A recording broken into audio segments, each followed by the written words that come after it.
দেখো, আমি আজকে তোমাদেরকে একটা কমন ফ্যাক্ট তুলে ধরি।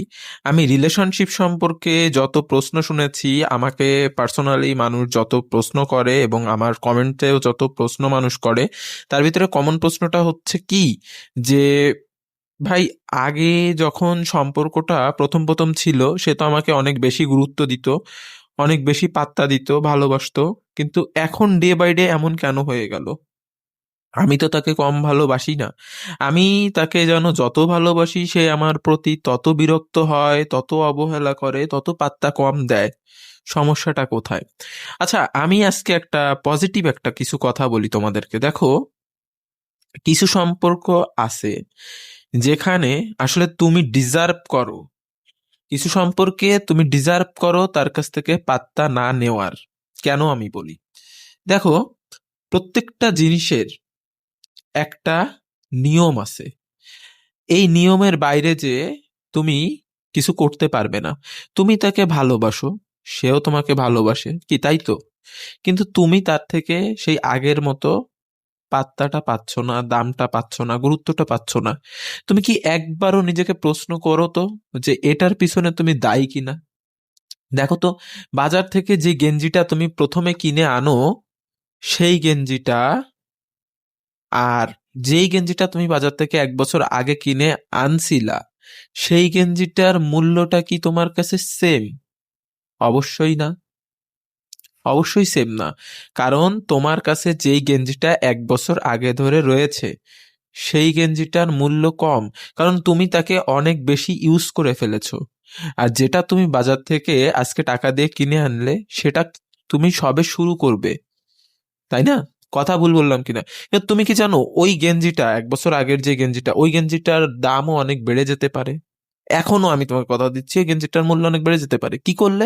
তুমি যখন এই গেঞ্জিটা যেটা নতুন কিনেছো, এই গেঞ্জিটা যখন তুমি অনেক বেশি বেশি বেশি বেশি পড়তে শুরু করবে, অনেক বেশি পরে মানুষের সামনে যেতে শুরু করবে, ঠিক তখনই ঠিক তখনই দেখবে যে কোনো একটা সময় যে তুমি পুরানো গেঞ্জিটাকে মিস করতেছো, এবং ওই গেঞ্জিটার মূল্য তোমার কাছে অনেক বেশি হয়ে যাচ্ছে এই গেঞ্জিটা থেকে, কারণ এটা তো তুমি অনেক বেশিবার পরে ফেলেছো।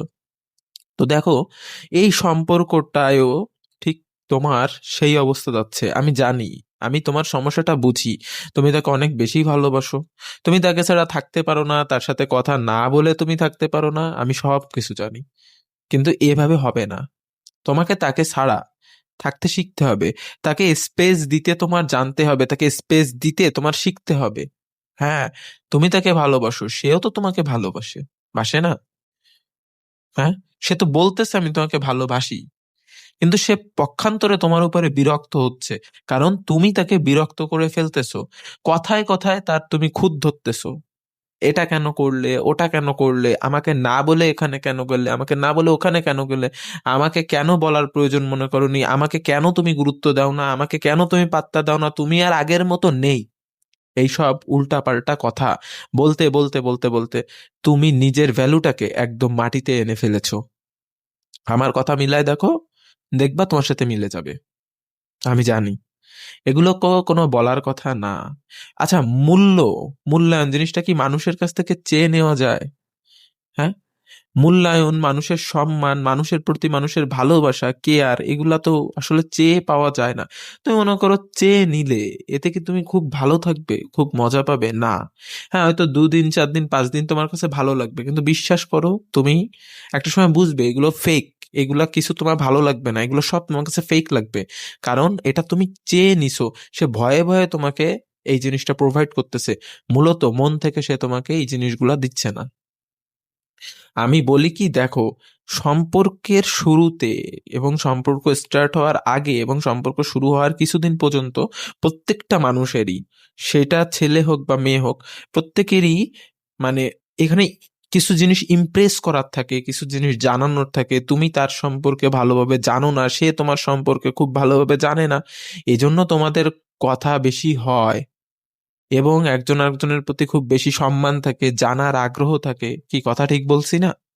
তো এই যে ব্যাপারগুলো থাকে, কিন্তু যখন একটা সম্পর্কে যখন 2 4 5 বছর কেটে যায়, তখন আসলে কি নতুন করে কোনো কিছু জানার থাকে নিজেদের সম্পর্কে? তো তখন ওই গেঞ্জিটার মতোই একটা পরা গেঞ্জি 1 বছর ধরে কত ভালো লাগবে। আমি বলতেছি না যে এটা পাল্টায় ফেলানো বা কিছু না, নিজেকে নিজের কাজে ব্যস্ত রাখো, নতুন কিছু শেখো, নতুন স্কিল ডেভেলপ করো। তোমার কাজ হচ্ছে সারাদিন তার পেছনে পড়ে থাকা, 24 ঘন্টা তাকে খুঁজা, খুঁজে দেখা যে সে কি করতেছে, সে কার সাথে কথা বলতেছে, সে অনলাইনে আসলো, আমাকে মেসেজ কেন দিল না, সে এখন অনলাইনে সবুজ বাতি দেখতেছি, এখন কার সাথে কথা বলতেছে, সে কি আমারে ভুলে গেল, আগের মতো লাইনে আসে না, আগের মতো ফোন করে না। এরকম হাজারটা প্রশ্ন তোমার তারে নিয়ে। কেন ভাই, তোমার কি অন্য কোনো কাজ নেই? কেন বোন, তোমার কি অন্য কোনো কাজ নেই? তোমার কি বাসায় কাজ নেই? তোমার আব্বা আছে, আম্মা আছে, ভাই আছে, বোন আছে, আত্মীয় স্বজন, চাচা, ফুপু, খালা, মামা, কত কিছু আছে, আছে না? সবার সাথে তোমার সম্পর্ক খারাপ হয়ে গেছে, কেউ তোমাকে ভালোবাসে না। বাসে বাসে, কেউ না কেউ অবশ্যই ভালোবাসে। তো নিজের সম্পর্কটাকে ঠিক রাখতে গেলে তাদের সাথে একটু সময় দাও। এখনো তো বিয়ে হয়নি, রিলেশনশিপে আসো। এখন যদি সব সময় তার অ্যাভেলেবিলিটি চাও, তাহলে কি করে হবে আমাকে একটু বলো তো। হ্যাঁ, তোমার সিচুয়েশন তার সিচুয়েশন তো কখনোই সেম না। তুমি একটা সমস্যার ভিতর দিয়ে যাচ্ছ, সে অন্য একটা সমস্যার ভিতর থেকে যাচ্ছে। তার যে সিচুয়েশন, তার যে ফ্যামিলি কন্ডিশন, পারিবারিক সমস্যা, তার পড়াশোনা, তার সবকিছু, তোমার সবকিছু তো এক নয় রে বাবা, এক। তাহলে তুমি কেন ভাবতেছো যে সে তোমাকে এখন কম সময় দিতে পারতেছে, কম কথা বলতেছে, সেজন্য সে তোমাকে ভালোবাসে না? অবশ্যই সে তোমাকে ভালোবাসে, কিন্তু সমস্যাটা তোমার। তুমি তোমার পুরো পৃথিবীটাকে ভুলে গিয়ে শুধুমাত্র তারে তোমার পৃথিবী বানাইছো। সে তোমার সাথে কথা বললে তোমার ভালো লাগে, সে তোমার সাথে কথা না বললে তোমার একা লাগে, সে তোমার সাথে খুব আনন্দের কথা বললে তোমার ঈদের মতো খুশি হয়ে যাও তুমি, সে তোমাকে একটু দুঃখ দিলেই তোমার মন খারাপ হয়ে যায়। এভাবে এভাবে কি একটা সম্পর্ক, একটা সুস্থ সম্পর্ক, একটা সুস্থ স্বাভাবিক একটা রিলেশন টিকায় রাখা যায়? হ্যাঁ, আরে আমরা তো মানুষ, আমরা তো ফ্রেশতা না, আমাদের তো ভুল হয়, আমরা এমনিতেই অহংকারী, আমাদের ভিতরে এমনিতেই ইগো, অহংকার এগুলা কাজ করে, স্বাভাবিক। তো এই যে সমস্যাগুলো, এ তো আরো বেশি বেশি করে তোমার লাইফে ঢুকবে, কারণ তুমি নিজের মূল্যটাকে তার কাছে কমায় ফেলতেছো।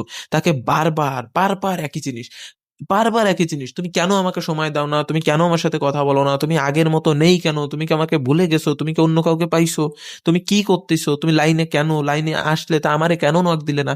এই হাজারটা প্রশ্ন, ঠিক আছে, তোমাকে নিজেকেও মানে সস্তা বানায় ফেলতেছে তার কাছে, তুমি রিলেশনশিপটাকেও টক্সিক করে ফেলতেছো, পাশাপাশি তুমি নিজেও ভালো নেই, না পারতেছো পড়াশোনা করতে, না পারতেছো ফ্যামিলির কারোর সাথে ভালোভাবে চারটে কথা বলতে, না পারতেছো কোথাও ঘুরতে গেলে সেই জায়গাটাকে সুন্দর করে মন থেকে এক্সপ্লোর করতে। সব কিছু তোমার নষ্ট হয়ে যাচ্ছে শুধুমাত্র তোমার বোকামির কারণে। সম্পর্ক পুরানো হলে এগুলো একটু এরকম হয়। তার মানে এই নয় রে বাবা যে সে তোমাকে ভালোবাসে না, এর মানে একদমই এই নয় যে তোমাকে ভালোবাসে না, সে তো তোমাকেই ভালোবাসে। এত বছর তোমার সাথে থেকেছে, তোমাকে ছেড়ে যায়নি। সে তার পরিবারের সাথেও তোমাকে ইন্ট্রোডিউস করায় দিছে, অনেক ক্ষেত্রে দিছে না? তার পরিবারের কয়েকটা লোকজনও তোমার সম্বন্ধে জানে। তাহলে তুমি কেন তাকে এইভাবে জাজ করতেছো যে সে তোমাকে ভুলে গেছে, সে তোমাকে কেন পাত্তা দিচ্ছে না, এক্সেট্রা এক্সেট্রা, কেন? আরে স্বাভাবিক হও না, নিজেকে একটু ব্যস্ত রাখো না, একটু কাজের ভিতরে রাখো, একটু পড়াশোনা করো, একটু বন্ধুদের সাথে আড্ডা দাও, বাবা মায়ের সাথে গল্প করো, পরিবারের সবার সাথে একটু আড্ডা দাও, গল্প করো, একটু করো, দেখো কি হয়। হুম। তারপরে যদি মনে হয় যে সে তোমাকে ঠকাচ্ছে, সে অন্য কারোর সাথে ভালো আছে, তা সে যদি অন্য কারোর সাথে ভালো থাকে, তা তুমি কি সেখানে ভালো থাকতে পারবে? তোমার কি মনে হয় আরেকজন তোমার অধিকার, আরেকজন তোমার ভাগ, আরেকজন তোমার অংশ কেড়ে নিয়ে যাচ্ছে, তারপরেও তোমার তাকে চাই? হ্যাঁ, এই টপিক্সে না হয় আমি পরে কথা বলবো, কিন্তু আজকে আমি পজিটিভলি তোমাকে বললাম যে তুমি নিজে একটু পরিবর্তন হও, এইভাবে নিজেকে একটু পরিবর্তন করো, নিজের মেন্টালিটিতে বুঝ দাও। আরে বাবা, সে যখন তোমার পরিপূর্ণভাবে হবে, তুমি যখন তার সাথে বিয়ে করে নেবে, তখন তো সে তোমারই, তোমার সাথে থাকবে, তোমার সাথে গল্প করবে, তোমার সাথে আড্ডা দেবে, তোমার সাথে ঘুরতে যাবে, তোমার সাথে একসাথে বিছানা শেয়ার করবে, সবই তো হবে। একটু ধৈর্য ধরতে হবে তো, এখন তো তাকে ওইভাবে পাবে না। হ্যাঁ, তোমার না হয় কোনো কাজ নেই, সারাদিন তার পিছনে ছুটে বেড়ানো, তার তো অনেক কাজ আছে রে বাবা, তাকে তো করতে দিতে হবে। এজন্য আজকে আমি শুধু তোমাকে বললাম যে তুমি আগে নিজেকে এইভাবে প্রস্তুত করো, তুমি নিজেকে নিজের মতো সাজাও, তুমি আড্ডা দাও, তুমি পড়াশোনা করো, তুমি তোমার জগৎটাকে সাজাও। শুধু তার খুঁত ধইরো না, সে কেন এরকম নেই, সে আগের মতো নেই কেন, সে আমার সাথে কথা বলে না কেন, এগুলো বাদ দাও। এগুলো অনেক বলে ফেলাইছো, নিজের মূল্যটাকে শেষ করে দিছো, নিজের আত্মসম্মান শেষ। সে এখন মনে করে আমি যদি ওরে দয়া করি ওর লাইফটা সুন্দরভাবে কাটবে, আমি যদি ওরে দয়া না করি ওর লাইফটা কেঁদে কেঁদে কষ্ট পেয়ে দুঃখ পেয়ে মন মরা হয়ে কেটে যাবে। তাকে তোমার এই ইমোশনসের চাবিটা দিও না, এখনো সময় আছে, তুমি শুধরাও। না হলে সে যদি তোমাকে বিয়েও করে তোমাকে দয়াই করবে সারা জীবন। সে কখনোই তোমাকে মানতে চাবে না, সে কখনোই তোমারকে মিস করবে না, সে তোমার অনুভূতি বুঝবে না। কারণ বাবারে, তুমি তো তাকে একটু মিস করার সুযোগ দিচ্ছ না। তুমি যে একজন মানুষ যে তার লাইফে এতটা জায়গা জুড়ে আছো, তুমি তাকে এত বেশি ভালোবাসো, এই জিনিসটা তো বোঝার জন্য হলেও নিজেকে একটু ঠান্ডা রাখতে হবে। সারাদিন যদি অ্যাভেলেবিলিটি, নিজেকে সহজলভ্য বানাও, নিজেকে তার হাতে বিলিয়ে দাও, তাহলে কিভাবে হবে আমাকে একটু বলো তো। তাই আজকে থেকে তার খুদ না ধরে নিজেকেও একটু পরিবর্তন করো। আমি জানি প্রথম প্রথম একটু অভিনয় করা লাগবে তোমার নিজের সাথে নিজের, যে না আমি তো তাকে ছাড়া পারতেছি না। আগে ঘন্টায় ঘন্টায় চেক করতাম যে সে অনলাইনে আছে কিনা, ঘন্টায় ঘন্টায় দেখতাম, তার সাথে কথা বলতাম, বকা দিলেও তো শুনতাম, বেশি কথা বললে ভালো লাগতো। এটা করা যাবে না।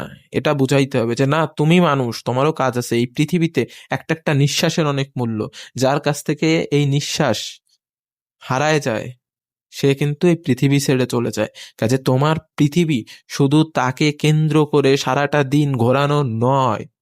তোমার অনেক কাজ আছে, কাজ না থাকলেও তুমি কাজ খুঁজে নাও, তুমি কাজ বের করো। একটু ধৈর্য ধরতে হবে, তোমার একটু ধৈর্য ধরতে হবে। একটু ধৈর্য তোমাকে একদম চরম শিখরে নিয়ে যাবে। যখন সে তোমাকে বলবে যে আমি তোমাকে অনেক ভালোবাসি এবং আমি এখন বুঝতেছি যে তোমার মূল্যটা কতখানি, আমি বুঝতেছি এবং তুমি অনেক বেশি ম্যাচিউর হয়ে গেছো।